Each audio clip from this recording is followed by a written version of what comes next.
그 한일 군사정보협정보다 더 중요했던 게, 왜냐 한일 군사정보협정은 1년 뒤에 그냥 나가리 시킬 수 있어. 한일 군사정보협정은 정권 바꾸면 해결될 문제야. 근데 그거보다 더 중요한 게 뭐냐면 이 최재경 사퇴 문제야. 예. 최재경이라는 민정수석이 사퇴하고 법무부 장관이 사퇴를 하겠다라고 사의를 표명한 사건. 그게 더 중요한 얘기야. 예. 그게 왜 중요한 얘기냐면 제가 어제 그 얘기했잖아요. 최재경이 사퇴했다는 얘기는 그 이명박 걔하고 박근혜 걔의 합의가 깨졌기 때문이다. 그 얘기 했어요, 안 했어요?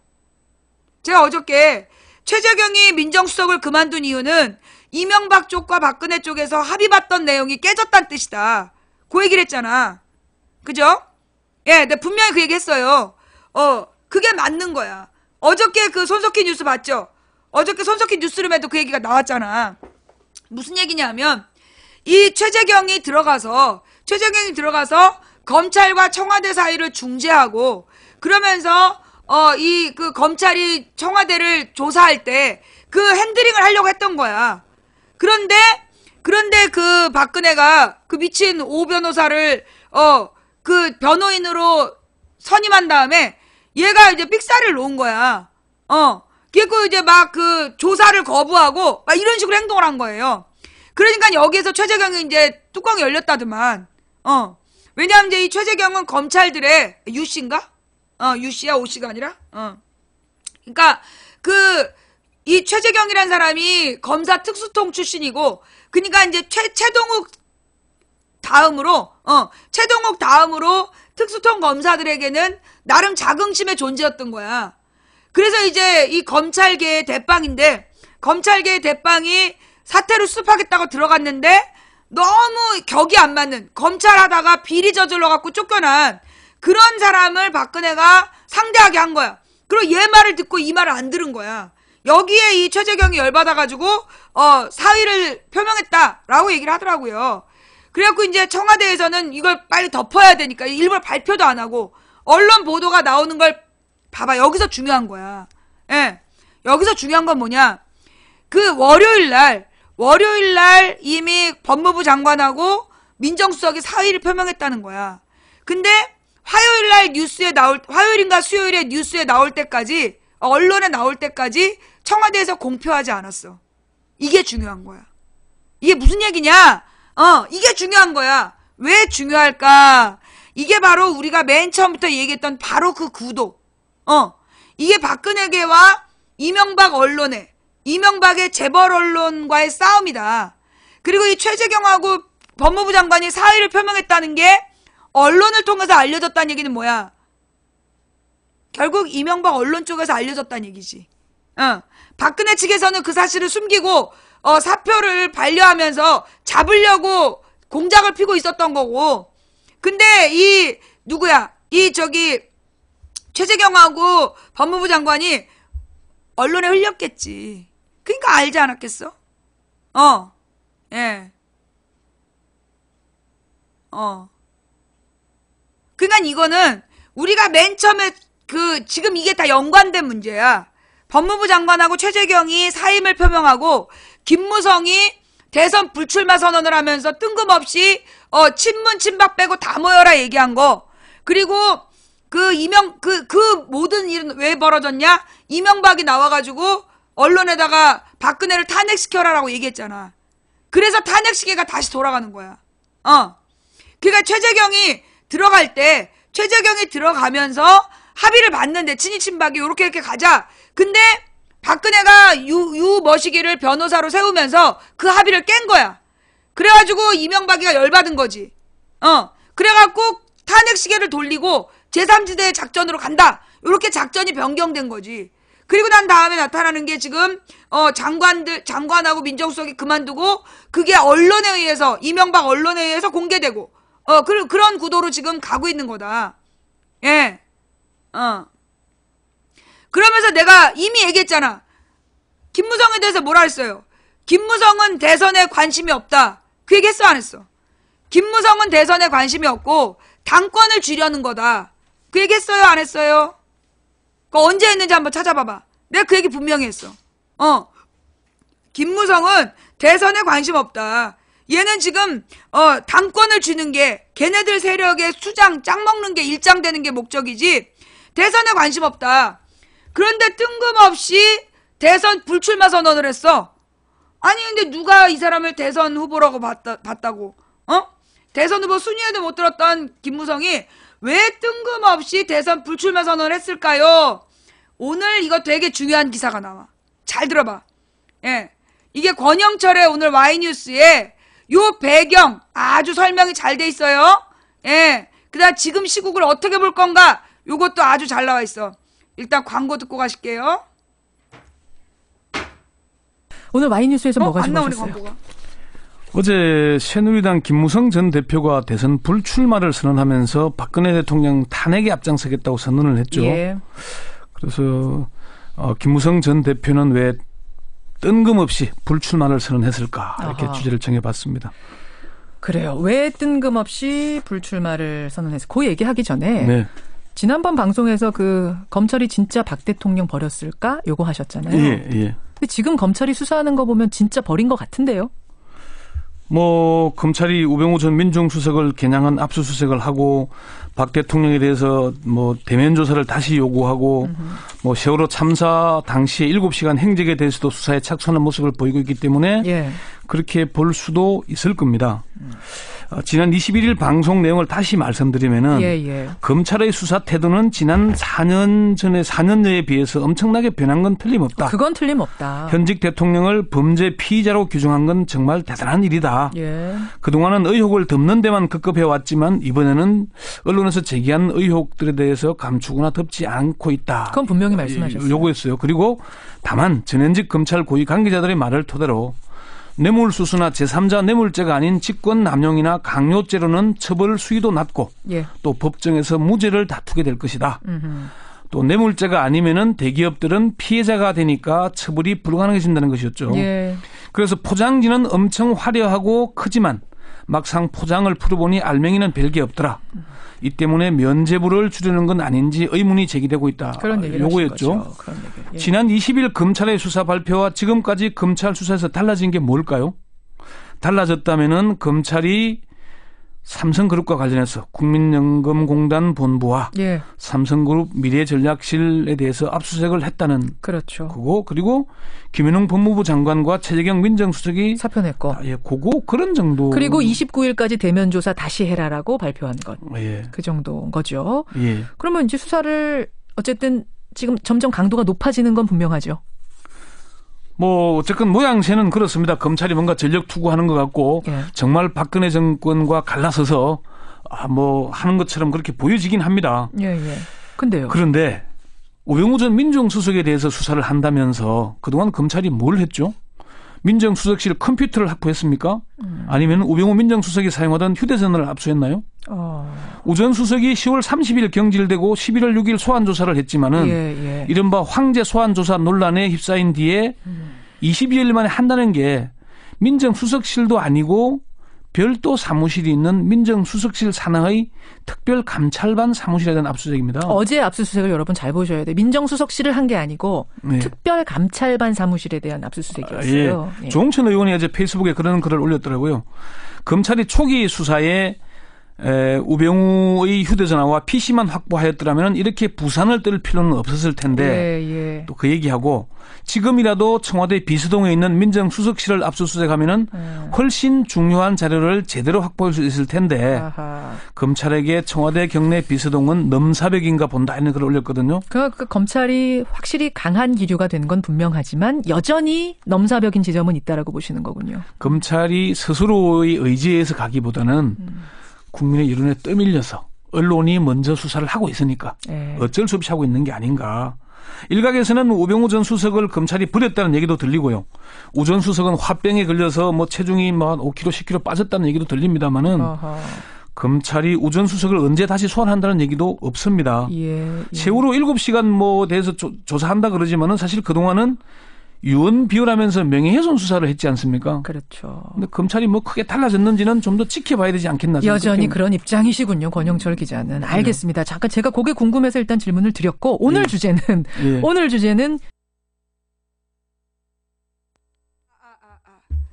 여기까지 내가 어제 얘기했던 내용하고 통하잖아. 그죠?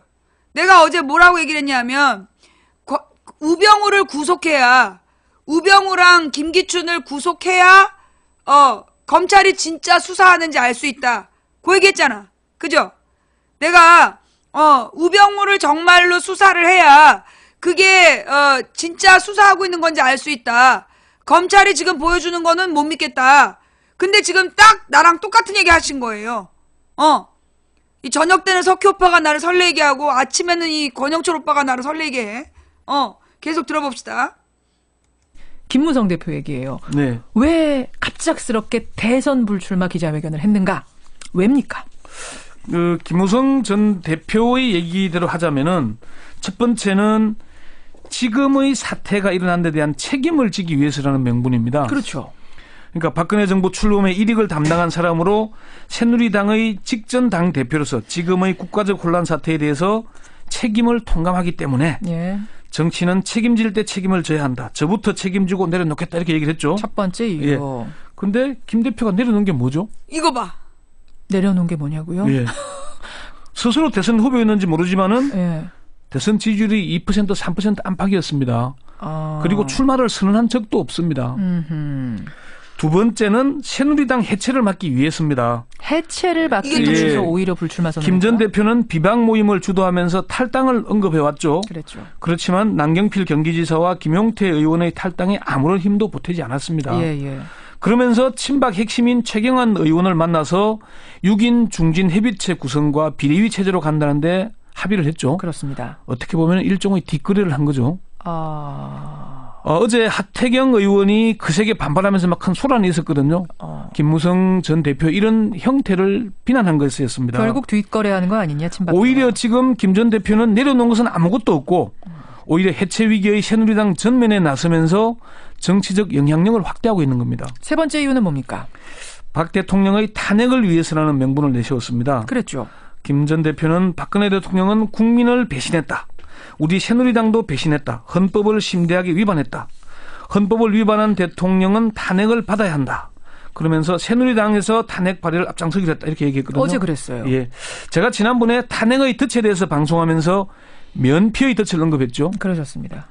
근데 지금 새누리당과 박근혜 대통령에 대해서 국민들이 분노하는 것은 헌정유린 헌정 파괴의 몸통이라는 것 때문 아닙니까? 예. 그런데 박근혜 대통령의 탄핵을 계기로 새누리당과 박근혜 대통령이 달랐던 것처럼 지금 포장하려 하지 않습니까? 면피하려는 것 아니냐, 이런 의심. 그렇죠. 김무성 전 대표가 대선 불출마 선언한 이유들 지금 세 가지 살펴봤는데 또 다른 이유 있습니까? 자, 그럼 요게 이제 김무성 대표가 내세운 명분에 대한 설명을 한 거고요. 세 가지가요? 예. 김 전 대표가 불출마를 선언하면서 탄핵에 앞장서겠다고 한 것은 사실은 개헌의 방점이 있습니다. 개헌이요? 예. 김 전 대표는 이번 최순실 국정농단 사태를 끝으로 다시는 국민들에게 이런 괴로움을 끼치지 말아야 한다. 그 문제의 해결은 개헌이라고 생각한다. 개헌도 동시에 추진하려 한다고 얘기했어요. 예. 김 전 대표가 추구하는 개헌은 내각제를 기반으로 하는 이원 집정부제입니다. 그러니까 김 전 대표는 개헌을 통해서 당권을 장악해 내각 수반을 하겠다는 의도가 아닌가 이렇게 풀이가 되고 있거든요. 그렇군요. 김 전 대표의 불출마 선언의 행간을 읽어야 되는데 예. 저는 오늘 제 정치 인생의 마지막 꿈이었던 대선 출마의 꿈을 접고 산다는 것이었거든요. 그러니까 이게 정계 은퇴 선언이 아니에요. 대선 출마를 하지 않겠다는 것이 출마를 포기한 정계 은퇴도 아니고 내각 수반을 하지 않겠다는 것도 아닙니다. 아니죠. 김 전 대표가 한때는 여당의 유력 대선 주자였지만 지금은 대선에 나설 가능성이 거의 희박하죠. 네, 그렇지만 탄핵을 주도하면서 당권을 잡고 그걸 기반으로 개헌을 주도해서 성사될 경우에 내각 수반이 되는 게 꿈꾸는 것 아닌가. 그렇게 보는 겁니다. 김 전 대표가 불출마를 선언하면서 이 얘기를 했죠. 백척 간두 진일보 십방세계 현 전신이라는 옛날 글귀를 인용했지 않습니까? 예. 까마득한 절벽 끝에 서서 한 걸음 내디디면 새로운 세계가 열린다. 이게 오히려 대선 불출마를 선언하면서 새로운 지평을 열고자 하는 게 아닌가. 그렇게 봐야지 않는다는 거죠. 역시 날카로운 지적. 권영철 선임 기자 수고하셨습니다. 네. 결국 맨 처음에 내가 그 10월 말에 했던 그 얘기대로 지금 쭉 가고 있는 거야. 그죠? 내가 그 10월 말에 10월 30일 새벽에 했던 그 이야기, 얘네들의 구도가 이거다. 지금 김무성은 대선엔 목표가 없고 당권을 잡으려는 것이고, 그리고 지금 이 새누리 비박계가 나와가지고 국민의당 안철수하고 합치는 게 얘네 목적이다. 그래서 제3지대를 키워가지고 그걸로 집권하려는 구도다. 한마디로 이명박 아바타를 만들려는 작전이다. 지금 그대로 가고 있는 거잖아. 그죠? 지금 그 당시에 딱 그 10월 30일 날 29일 집회 끝나고 와서 내가 지금 돌아가는 꼬라지가 그때 아마 저기였기 때문일 거야. 아마 미국에서 어떤 대통령이 나오든, 미국 백악관에서 대통령이 누가 되든 한미 동맹은 굳건할 것이다라는 그 멘트가 나온 시점이 그 시점이 뭐였냐면 박근혜 때문에 막 분노한 20몇만 명이 모인 날이었단 말이야. 그런데 그런 날 미국에서 그 얘기가 나왔다는 얘기, 그것도 백악관에서 나왔다면 그 얘기는 뭘 얘기하냐? 미국은 촛불편이다. 한마디로 박근혜를 버렸다는 사인이다. 그러니까 이 이명박, 새누리당의 비박, 친박이 아닌 재벌 언론들한테 우리는 박근혜를 더 이상 파트너로 생각하지 않아. 니네 하고 싶은 대로 해. 하야시켜도 돼. 탄핵시켜도 돼. 라는 사인을 보내준 거고. 그러니까 얘네들 그 뒤로 나는 그걸 그렇게 봤어. 나는 그걸 그렇게 이해했고, 그 뒤로 지금 새누리당은 그 방향으로 움직이고 있다. 그래서 이게 우리가 이미 예측했던 얘네들이 그러니까 박근혜를 탄핵하고 제3지대를 만들고 그 제3지대에서 안철수를 이명박 아바타로 띄우려는 것 같다! 라고 그 추측을 했는데 지금 그대로 가고 있잖아. 그죠?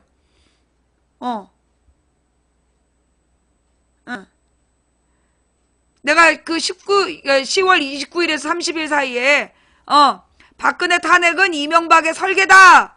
그러면서 촛불 집회 폭력 시위 유도가 실패했다 뭐 얘기할 땐 바로 그날 좌우지간 지금 이제 그런 상황이다. 예, 지금 이제 그런 상황이고 내가 볼 때 그 당시에 했던 추측이 지금 그대로 맞아 떨어지고 있는 거 아니냐. 예. 결국은 우리가 예상했던 대로 가고 있는 거야. 이걸 이렇게 내다보고 있었고 그에 맞춰서 우리가 이제 준비를 하면 되는 거잖아.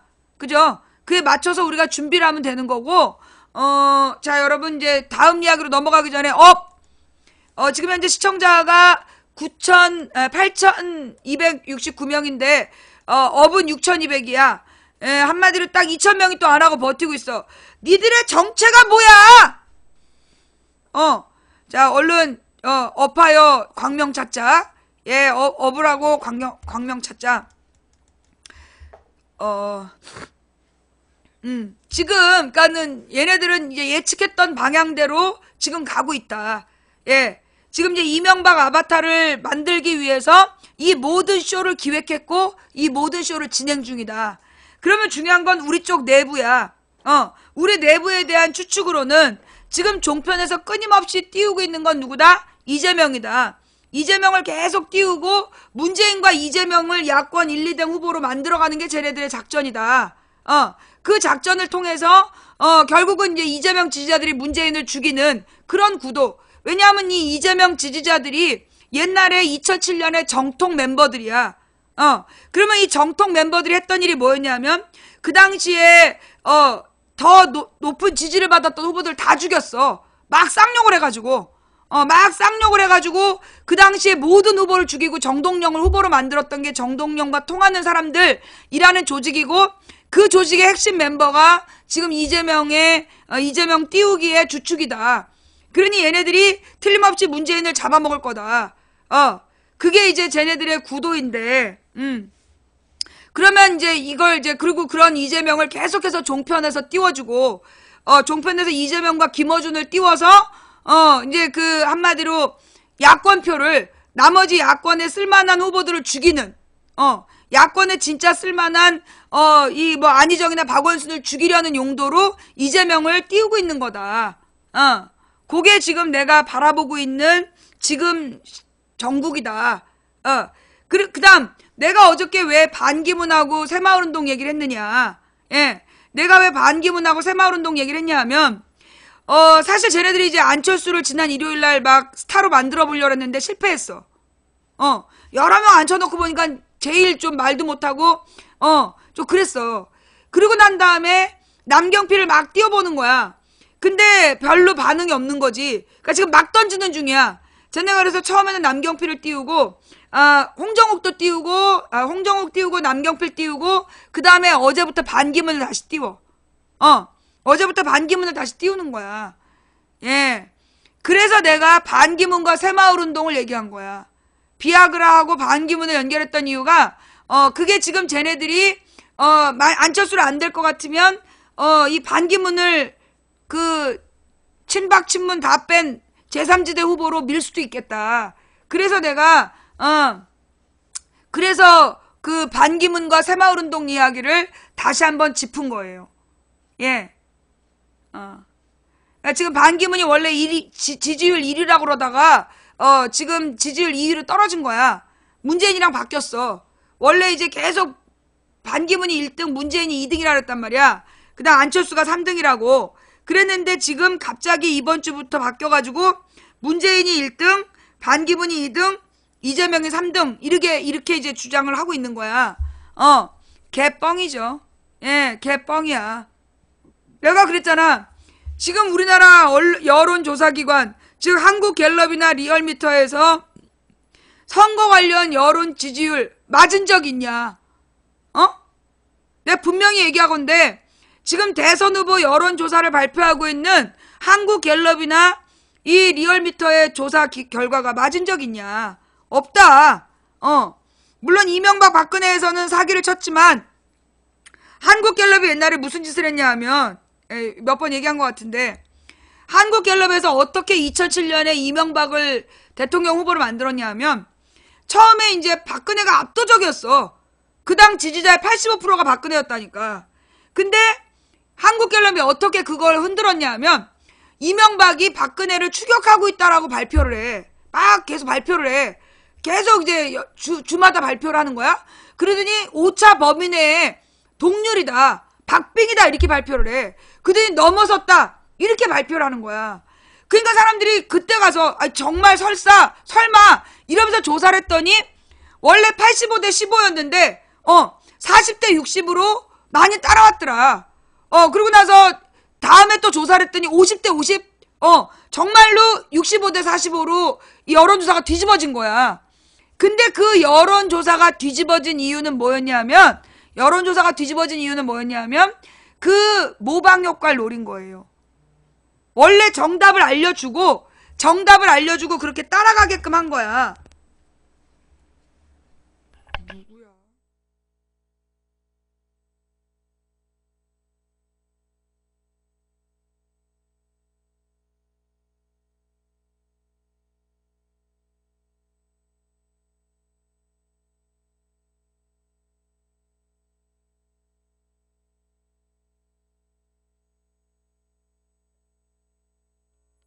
네네.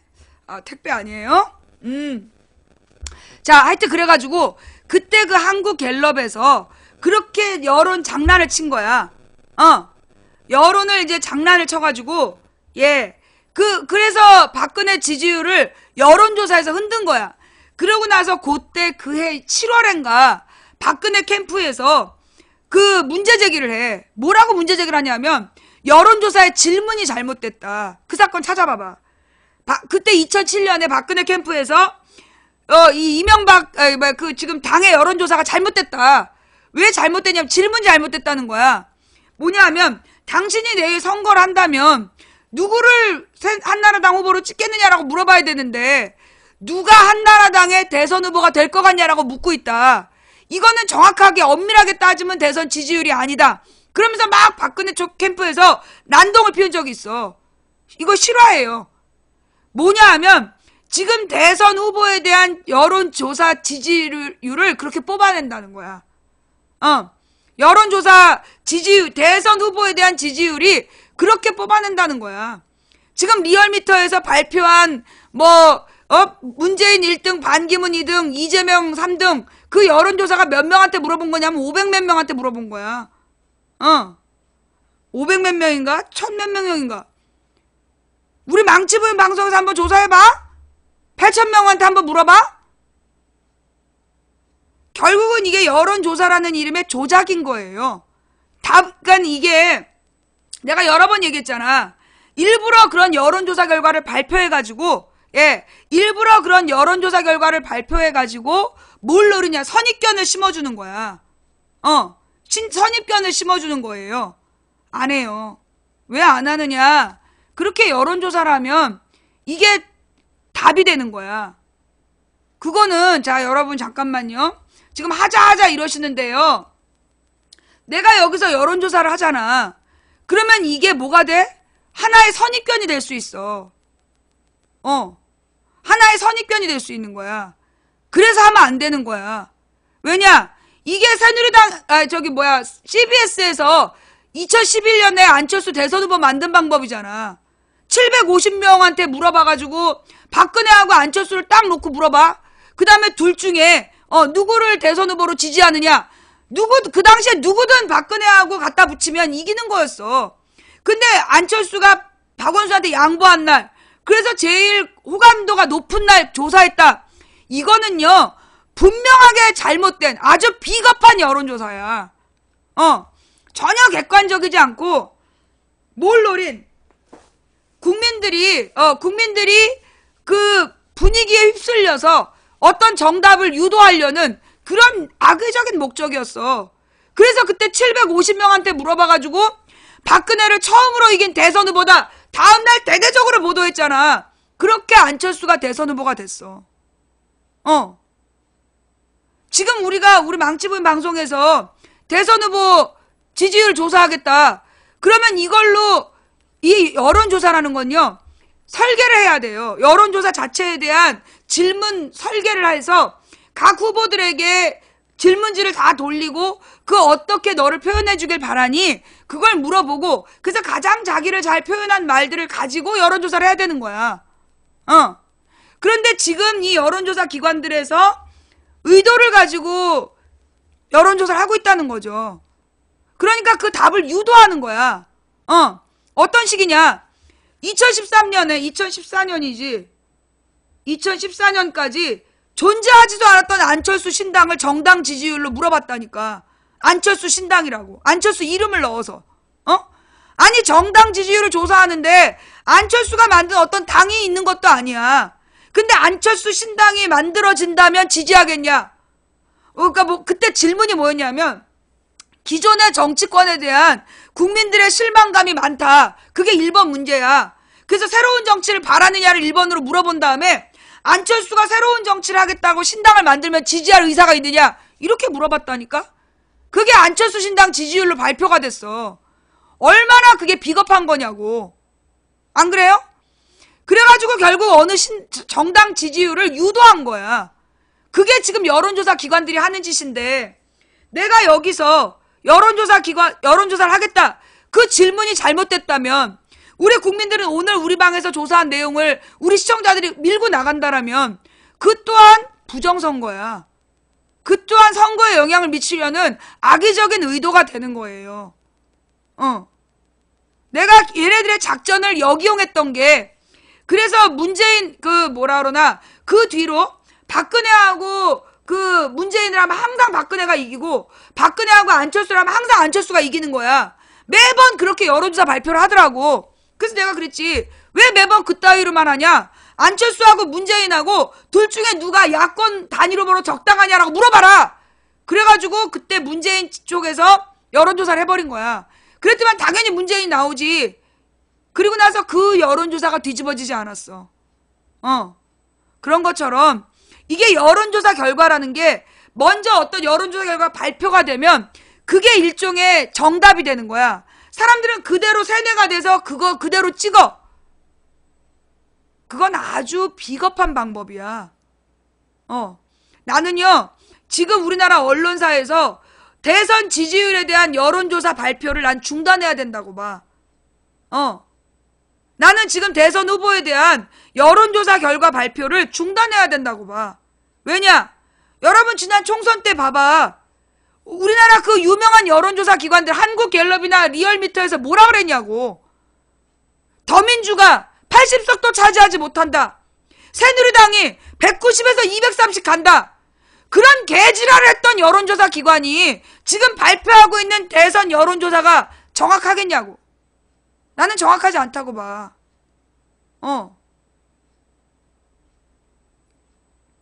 이 여론조사 결과를요, 대선 지지율로 1등한 사람이 대통령 된 경우도 드물어. 옛날에 박근혜가 2007년에 계속 1등이었어. 근데 이명박이 대통령 됐잖아. 그런 거야. 나는 지금 대선 여론조사 1등이라는 거 아무 의미 없다. 옛날에는 노무현 대통령 될 때는 이인재가 1등이었어. 노무현 대통령이 대통령 될 때는 이인재가 압도적인 1등이었다니까? 그러다가 노무현 대통령이 야권 국민경선 후보가 되니까 갑자기 정몽준이 1등이라고 바뀌더라고. 그래서 언론에서 나오는 대선 여론조사 1등은 다 개소리야. 그리고 옛날에 정주영 때도 정주영이 여론조사 1등이었지. 정주영이 여론조사 1등이었어. 근데 실제로 까보니까 3등이었잖아. 그래서 지금 이 여론조사라는 이름으로 여론을 조작하는 거야. 예. 거기에 넘어가면 안 돼. 예. 지금 우리 방 시청자들 대상으로 조사하면요, 이재명이 3등 할 수가 없어요. 예. 그 또한 이건 우리 방송을 듣는 사람들의 여론인 거야. 근데 이게 마치 국민 여론인 것처럼 얘기하면 안 되잖아. 그죠? 예. 그래서 우리가 여론조사에 대해서는 신중해야 되는 거야. 그리고 나는 우리 국민들더러 그 여론조사 믿지 말라고 얘기하고 싶어. 왜냐? 실제로 우리는 증거가 있잖아요. 2010년 오세훈이 한명숙한테 17%에서 22% 앞선다. 그거 리얼미터는 그때 32% 앞선다 그랬어. 그때 기록 찾아봐. 오세훈 한명숙 리얼미터 이렇게 검색해보면 32% 앞선다 그랬다니까. 1%도 차이 안 났어요. 내가 그 당시 박빙이라고 얘기했잖아.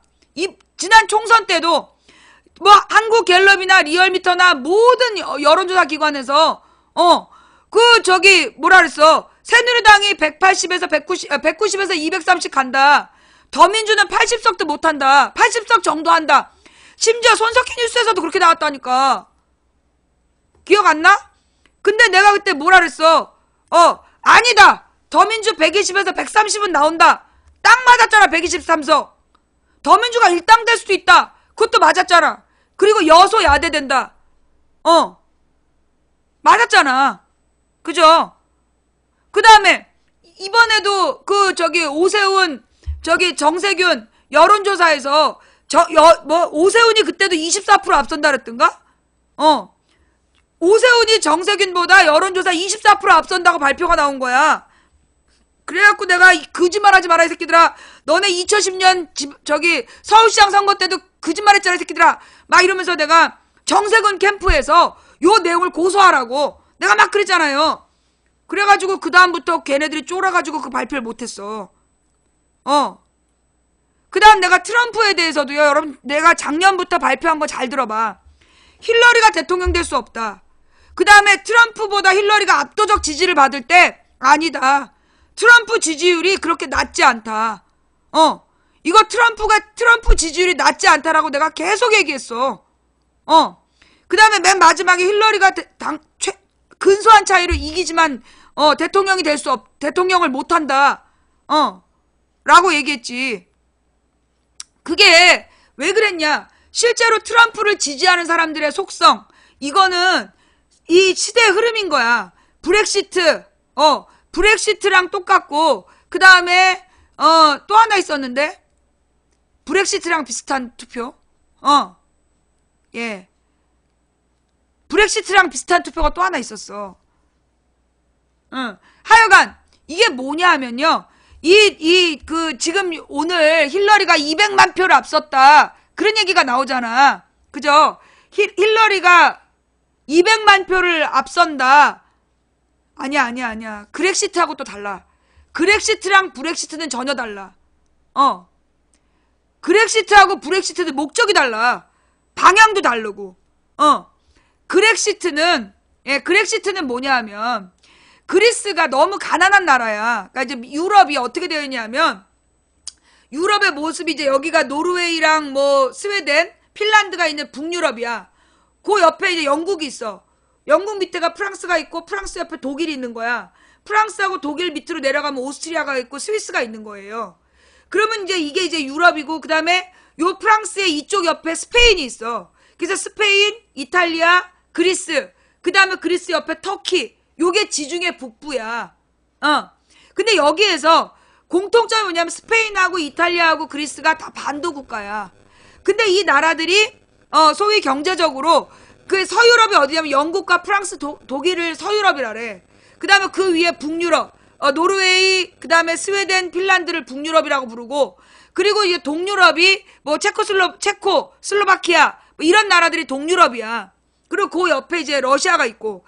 근데 이 유럽 중에서 그 스페인하고 이탈리아하고 그리스가 성향이 비슷해.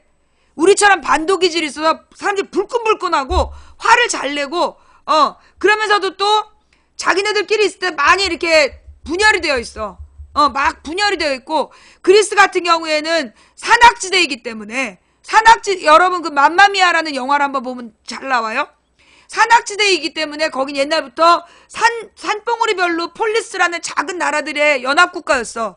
그 다음에 그리스는 지중해에서 아주 그 로마의 그 풍요로움을 누리면서 부족함이 없어서 얘네가 통일의 필요성을 못 느껴서 1800년대 후반에 가서야 이탈리아가 통일국가가 돼. 독일도 마찬가지로 프로이센이나 오스트리아가 각자 잘 살았기 때문에 뭐 그렇게 독일이 통일할 필요가 못 느꼈어. 근데 영국하고 프랑스는 상대적으로 이 영국하고 프랑스가 경쟁하면서 빨리 독립국가를 만든 거야. 통일국가를. 그래서 이 나라들이 스페인, 그 다음에 영국, 프랑스 얘네들은 붙어 있으면서 일찍이 독립국가를 만들고 중앙집권국가를 만들어서 얘네가 세계 정복으로 나가게 되는 거야. 그런 이제 시대적인 특성이 있단 말이지. 근데 스페인이 되게 오랫동안 독재 정치에 시달렸어. 그 다음에 이탈리아는 이 북부 지역은 굉장히 밀라노라든가 베니스라든가 이런 데는 발달된 국가였고, 르노나 이런 데. 근데 그 밑에 르노는 프랑스인가? 하여튼 이탈리아의 북부는 밀라노하고 베니스를 중심으로 해서 잘 사는 도시들이야. 그리고 막 그 페라리 같은 자동차 공업이 발달되어 있고, 토스카나 지방, 그리고 이제 중부 지역의 시에나라든가,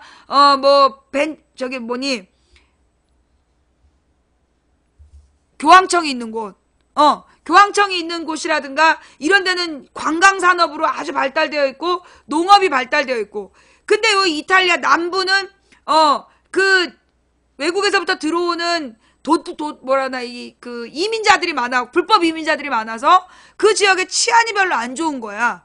그러면서 불법 이민자들이 많다 보니까 일자리를 잡기도 어렵고, 그래서 남부 지역이 굉장히 민심이 흉흉해지는 그런 상황이었지. 근데 요게 그리스도 마찬가지야. 그리스는 돌밭이기 때문에 농사를 지을 수가 없어. 여기는 그 올리브라는 나무가 유일하게 자라는 나무야. 올리브 나무가. 그리고 나머지는 이게 농업을 통해서 성장할 수가 있는 나라가 아니야. 그래서 그리스는 옛날부터 관광업으로 옛날 그리스의 그 신전에 대한 관광을 팔아서 먹고 살았단 말이야. 근데 그러다 보니까 이 그리스 사람들 먹여 살릴 방법이 없었어. 그 이제 그리스에 그런 데다가 그리스가 옛날에 이 터키의 지배를 받았어. 그래서 그리스가 터키의 오랜 지배를 당하면서 그리스 사람들이 갖고 있는 마인드가 뭐냐면 세금을 내면 터키 놈들한테 좋다. 그래서 탈세가 국민 정서로 남아있는 거야. 그런 상태에서 이 그리스의 정권을 잡은 놈들마다 뭘 했냐 하면 정권을 잡은 사람들이 계속해서 일자리가 없으니까, 관광업 말고 일자리가 없으니까 관련해서 공기업을 계속 만든 거야. 그래서 공기업으로 일자리를 계속 만든 거지. 뭐 관광진흥청과 관계된 뭐 그런 일자리를 자꾸 만들어가지고 실제로 국민의 세금으로 돈을 받는 사람들이 많아진 거야. 그리스가. 왜냐면 산업이 없어. 옛날에 그 오나시스인지 뭔지가 있었는데 얘가 선박 사기단이었잖아. 보험 사기단. 그 케네디 부인이 결혼했기 때문에 되게 유명하지만 얘가 알고 보면 보험 사기로 돈 번 애야. 선박 보험 사기. 왜냐면 지중해 바다가 옛날에 산이었다가 가라앉으면서 그 속이 산들이 많은 우리나라 서해 바다랑 똑같아. 그래서 거기는 잘 아는 사람만 다녀야 되는. 그러니까 옛날 신화의 율리시즈가 그 모험하는 얘기가 나오는 이유가 그 지중해 바다가 항해하기가 어려워서 전문가들만 항해할 수 있는 그런 상태였기 때문이야. 막 울돌목 같은 게 많고, 좌우지간 그런 이 유럽의 상황이다 보니까 이 그리스에서, 근데 그리스는 유럽연합이거든. 유럽연합이야. 그래서 유럽연합에서 유로화를 쓰고 그 유럽연합에 맞춰서 살았는데 문제는 뭐냐면 그리스의 물가가 유로화를 기준으로 살다 보니까 그 독일이나 프랑스는 잘 살아.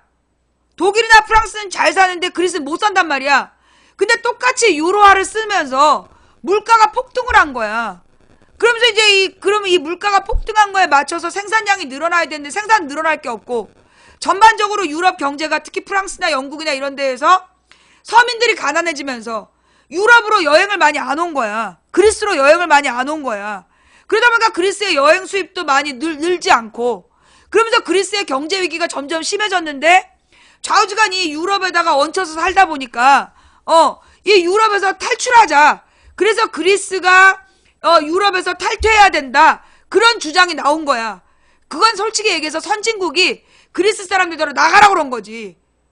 왜냐하면 이 유럽연합은 그리스처럼 못 사는 나라를 먹여 살려야 되는 거야. 근데 유럽이 그리스를 자꾸 먹여 살려야 되니까 이제 그리스 사람들에게 이제 막 그리스 사람들의 마음을 막 동요시켜가지고 차라리 유럽을 탈퇴하자. 너네 물가가 너무 비싸서 EU 체제 안에서 먹고 살 수가 없다. 그러니까 나가야 된다. 이러면서 그렉시트라는 것을 여론으로 만들어낸 거야. 유럽의 부자들이. 그런데 그 유럽의 그 혜성같이 나타난 젊은 남자애가 아니다. 우리 나가면 망한다. 그러니까 남아야 된다. 이런 거예요. 그래서 그렉시트에 반대하는 유럽의 언론이 만든 거에 반대하는 그 투표가 된 거야.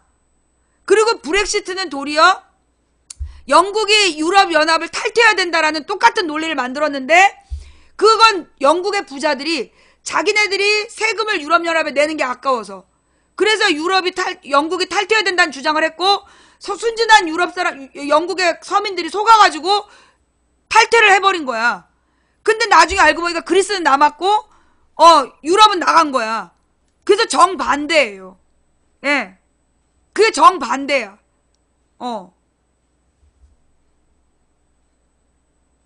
제가 잘못 이해한 거예요? 예. 그러니까 그리스 사람들을 독일과 앙숙이라고 막 해가지고 탈퇴하라고 막 꼬신 거야. 그 이유가 그리스를 유럽연합이라는 게 뭐냐면 부자 나라에서 돈을 내서 가난한 나라를 먹여 살려야 돼. 그래서 그 그리스의 가난한 사람들을 유럽연합이 지고 가야 되는 거야.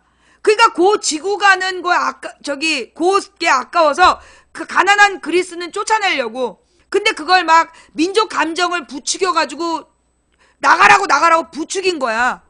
근데 그리스는 그 젊은 똘똘한 남자가 나타나가지고 전세를 뒤집어 버린 거고 영국은 진짜 이 소위 전 세계에서 가장 부자가 영국이 있잖아.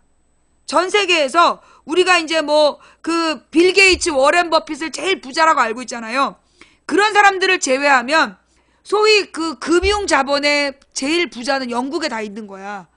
그리고 이 금융 자본의 핵심이 이제 영국 애들인데 얘네들이 유럽연합에다 지네들이 내는 세금이 아까운 거지. 1%가. 세계 1%가 영국의 부자야. 그 영국의 세계 1%가 그 유럽연합에 내는 세금이 아까워서 자기 민족을 속인 거야. 그러면 영국의 서민들은요, 실제로 유럽연합으로부터 지원금을 받은 거야. 그래서 지원금을 받아 먹고 살았는데 그 지원금이 끊기게 된 거야. 그걸 모르고 이 영국 서민들이 브렉시트에 찬성을 했다가 그 다음날 알고 보니까 브렉시트를 주장한 새끼들이 거짓말했구나. 그래서 지금 브렉시트를 돌리기 위한 운동이 벌어진 거야.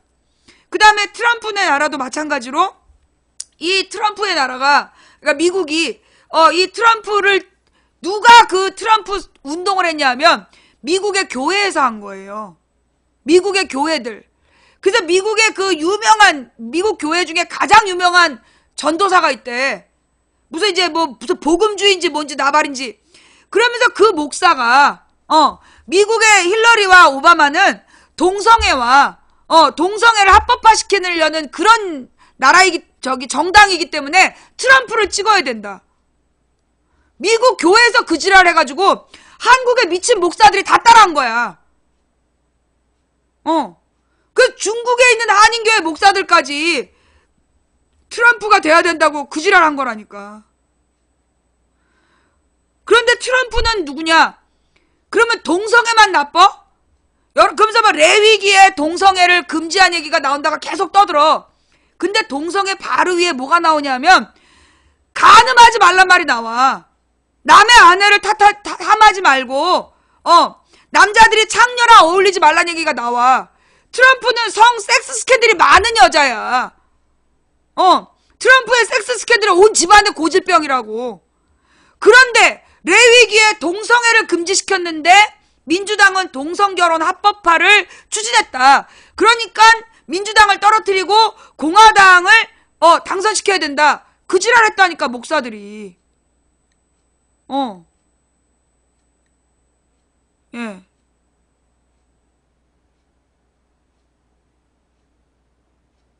뭐라고? 남자? 무슨 얘기지? 아, 트럼프가 잠깐만. 아니에요. 트럼프 여성 편력이야. 트럼프가 남자랑 섹스 스캔들이야? 아니야. 여성 편력이야. 예. 트럼프는 여성 편력이야. 여자야, 여자. 트럼프가 여자 문제가 복잡한 사람이었다니까. 그러니까는 그 레위기에, 그 다음에 어디에도 나오냐. 예수님도 그 얘기를 해요. 간음하지 말란 얘기. 간통하지 말고, 그 성생활 문란하게 하지 마라. 부부는 부부끼리만 행복해라라고 얘기했다니까. 모세도 예수님도.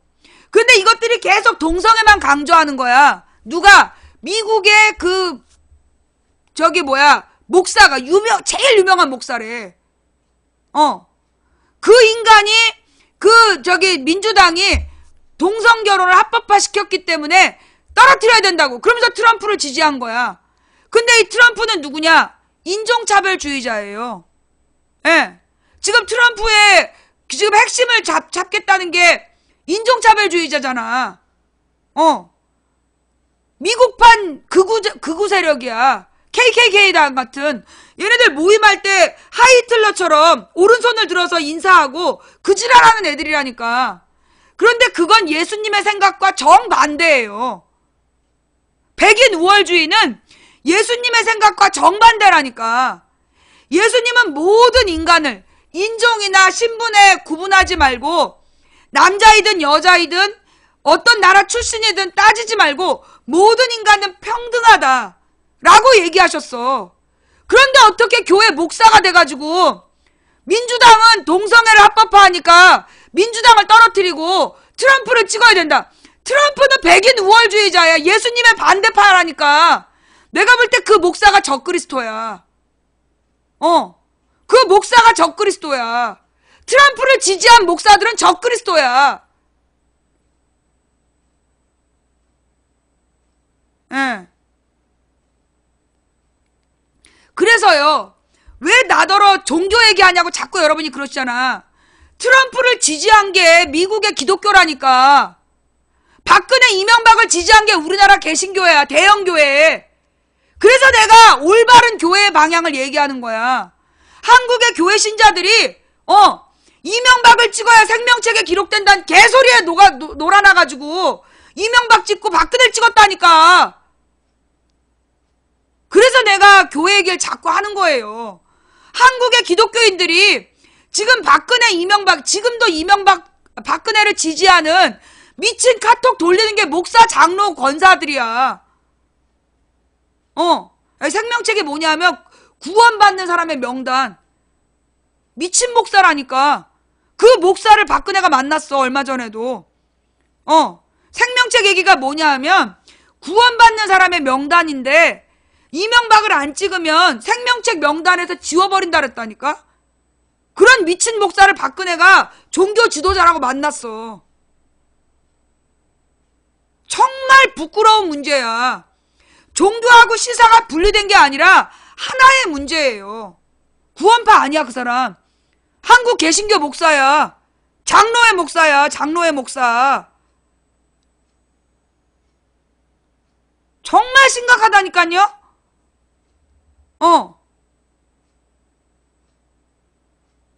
이단 아니야. 한국의 큰 교회 목사야. 대형 교회 목사야. 대형 장로교회 목사야. 그러니 얼마나 이게 심각한 문제냐고. 이게 하나님께서는요, 그 성경책에 동성애 하지 말라는 말보다 더 많은 게 우상 숭배하지 말란 말이야. 1000번쯤 나와. 우상을 숭배해서 너희들이 망할 거다. 그 얘기가 1000번쯤 나온다니까, 성경에. 다 셀 수 없이 엄청 많이 나와. 더 많이 나오는 게 우상 숭배 금지하는 거야. 그런데 박근혜가 우상 숭배한 거 아니야, 지금. 최순실이랑. 근데 한국의 대형교회가 침묵하잖아. 박원순이 동성애를 찬성한다 그러면서 이웃에 대해 거짓 증언하면서 박근혜 우상숭배에 침묵하잖아.